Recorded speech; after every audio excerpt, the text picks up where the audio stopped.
In a world where freedom is a luxury, 4 prisoners find themselves shackled, chained, and rolling through the desert on a steam-powered prison train. This is the tale of Arya the Siren Vale, Torvin Goldeye, Burr the Bugbear, and Shalangelo the Turtle, a party bound by magical collars, poor hygiene, and worse ideas. They had names, they had backstories, but none of it mattered, because they were headed to the worst place imaginable, a labour camp surrounded by Tesla coil fences, no shade, and exactly 0 HR policies. Arya, a siren bard, wore a collar that suppressed her magic. Torvin, the shiny obsessed dragonborn come werewolf pirate, had a collar to keep the beast within from surfacing. They were chained together, Arya to Burr and Torvin to Shalangelo, the worst magical buddy cop situation in history.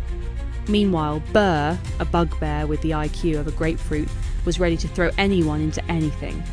And Shalangelo, a turtle barbarian with the energy of a sleepy librarian.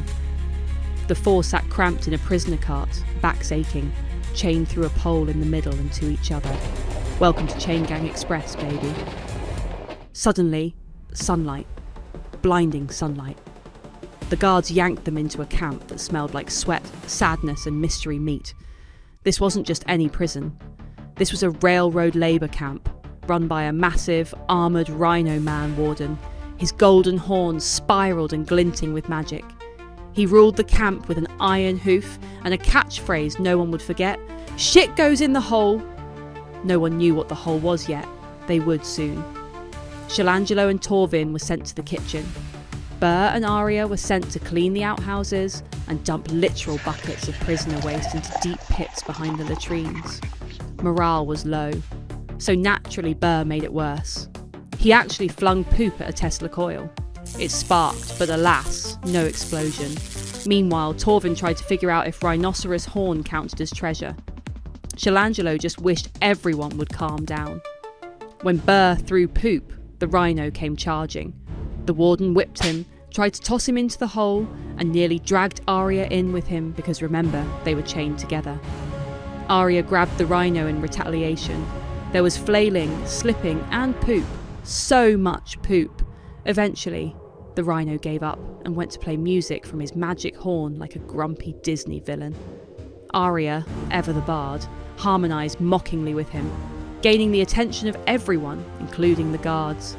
Her performance was magical, but her collar kept the magic in check, for now. That night in the barracks, things didn't improve. Burr tried to scratch a nail out of the floor. Arya tried to steal a bone to pick locks, but the rhino caught her with hawk-like speed and took it. The result? More exhaustion, less freedom, still chained. The prisoners slept on the floor, cuddling dirt and disappointment. Come morning, the camp was alive with work details. The group picked cooking again, cleavers in hand, questionable meat on the table. Arya and Torvin started inspecting each other's collars, noting symbols, magical locks, and a design clearly not made for easy removal. They'd need help, or better tools. Then came the best idea yet: poison the meat. Burr wiped grime and unmentionables on one slab, planning to serve it to a guard. Shalangelo just watched, horrified but unsurprised. As lunch rolled around, they cooked a stew made of who knows what. The prisoners lined up for portions, the guards got the good stuff, which was even seasoned with rocks.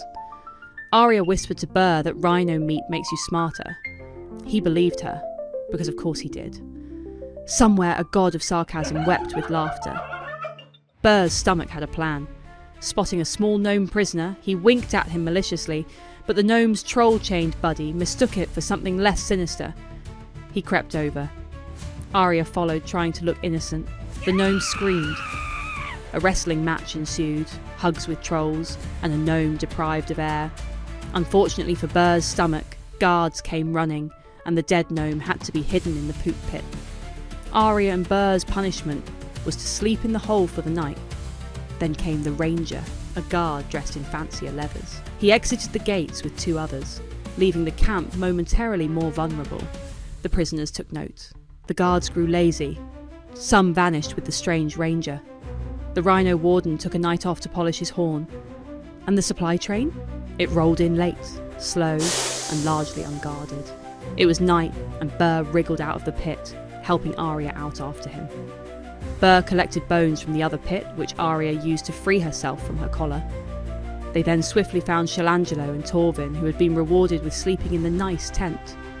From there, with more bone lock picking, they freed themselves from their shackles and headed to the main prisoner sleeping quarters. After taking out 2 watchmen in the most comical and painful way possible, think a little head popping, the prisoners moved as one, sort of. Burr began the charge by throwing yet another prisoner, but this time at the Tesla coil. Zap! Arya distracted a guard with a tearful ballad to open the gate and jump into the pit.